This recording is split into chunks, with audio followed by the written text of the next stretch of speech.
Fala, meus amigos, beleza? Vocês devem ter acompanhado aí a desastrosa entrevista, né, que é chamada de sabatina, no Jornal Nacional, do Lula com a Renata Vasconcelos e o César Tralli. Bom, foi mentira do início ao fim. E uma das coisas que mais chamaram a atenção, não apenas para mim, como para, acredito, que todo mundo, foi ele não ter sido rebatido nas mentiras que ele contou. Porque as perguntas foram feitas e, evidentemente, aqui não tem nenhum menino. Todo mundo sabe que Lula já conhecia as perguntas de antemão, foi treinado justamente com as perguntas na mão e, mesmo assim, mentiu descaradamente, né? Bom, eu enumerei aqui algumas mentiras, né, que eu acho que foram as principais. Para começo de conversa, ele dizer que não conhecia a sócia do filho dele, a Roberta Lussinger, uma pessoa que era da cozinha do Lula, uma pessoa que frequentava a casa de Lulinha, que é o filho de Lula e que evidentemente tem dezenas de fotos, tem vários filmes e gravações dela com Lula, ela enaltecendo Lula para lá e para cá. E Lula dizer que não conhecia a mulher, realmente é de doer. E não foi rebatido, né? Mais uma vez, por ninguém da bancada. Mentiu e ficou por isso mesmo. Depois, evidentemente, ele falou de Lulinha, mas foi aquela cantilena que a gente já conhece, que ele não admite interferência na Polícia Federal, que ele não vai se meter com isso, que se o filho tiver culpa no cartório, o filho que pague. Mais uma vez, ninguém rebateu essa mentira, porque só de delegado da Polícia Federal, 3 foram trocados. E a bancada sabia, não falou, não contestou, porque não quis. Depois veio a fase do Marcola, o chefe de gabinete dele, que recebeu aí dinheiro, empréstimo, recebeu joias e também um quadro no valor de R$600 mil. E Lula disse que sim, que ele ficou chateado com isso, que sim, isso poderia manchar, né, a imagem dele como presidente, mas que Marcola estava fazendo o papel dele. Como chefe de gabinete, o trabalho dele é receber as demandas e enviar para os ministérios. Ou seja, mentiu na cara dura e o pior, mais uma vez, ninguém falou nada. Bom, chegou a vez do Jacques Master. Foi confrontado pelo enriquecimento ilícito de Jacques Master, né? Os apartamentos, etc e tal, a proximidade de Jacques Master com o sócio baiano do Jacques Master, o Augusto, e aí Lula mais uma vez sacou aquela cartada de não, todos são inocentes até que se prove o contrário. Até o transitado e julgado, Jacques Master tem toda a minha confiança, eu conheço ele há 45 anos e sei que Jacques Wagner é honesto.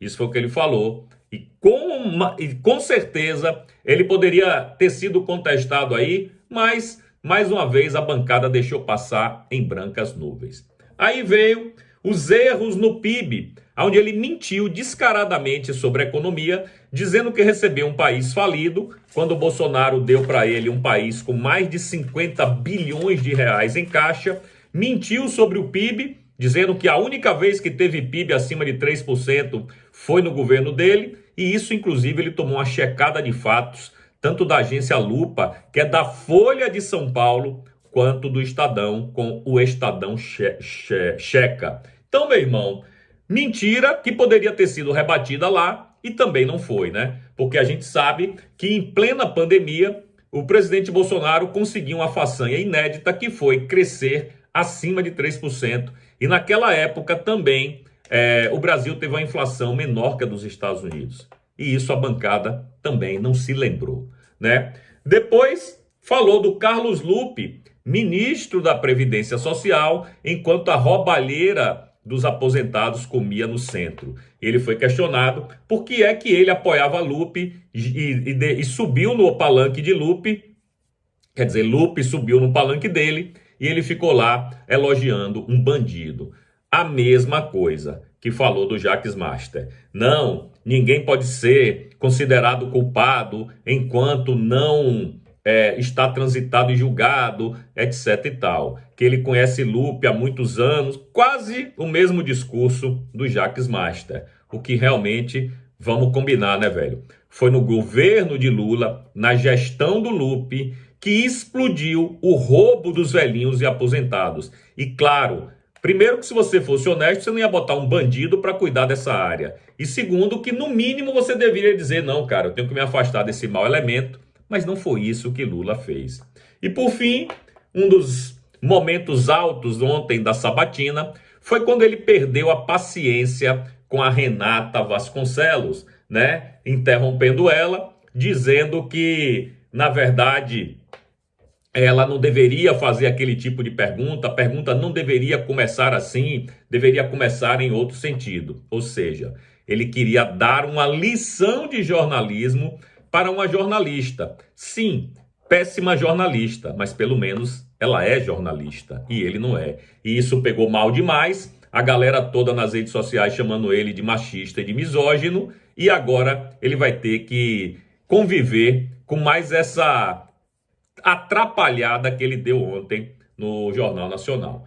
Enfim, meus amigos, show de horror, do início ao fim, mentiu e mentiu descaradamente. Mas isso a gente já esperava. O que a gente não esperava é que Lula ele não fosse desmentido. Ele poderia ter sido desmentido em todos esses itens que eu comentei aqui com vocês agora.